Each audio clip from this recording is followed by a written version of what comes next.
সাকিব তামিম ওরা থাকলে হচ্ছে খেলাটা দেখতে মজা লাগে আর কি, তো ভালোই লাগে ওরা থাকলে আরো স্পেশালি আর কি খেলা দেখতে ভালো লাগতো। সাকিব ছাড়া কি আমরা জিততে পারিনি? অবশ্যই জিততে পেরেছি।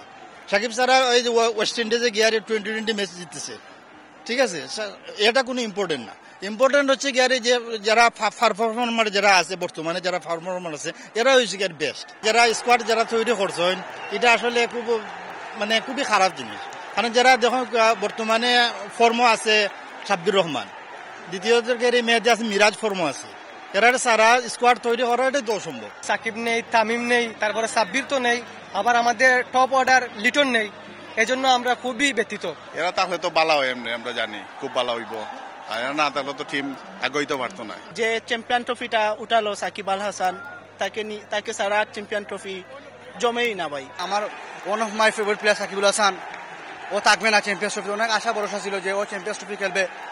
ও সবসময় বিশ্বের নাম্বার ওয়ান প্লেয়ার বাংলাদেশের জন্য তথা আমাদের দেশে।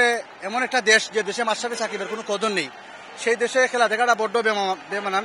এই যে স্কোয়াডটা দিল এটা কোনো আমার বাংলাদেশের জন্য খুবই দুঃখজনক, ঠিক আছে। কেননা সিনিয়র খেলোয়াড়দের রাখাটা উচিত। ওনাদের যদি মনে করেন সিনিয়র খেলোয়াড়রা যদি মনে করেন না থাকে তাহলে পারফরমেন্স কিন্তু ভালোভাবে আমাদের দলের জন্য ভালো হয় না।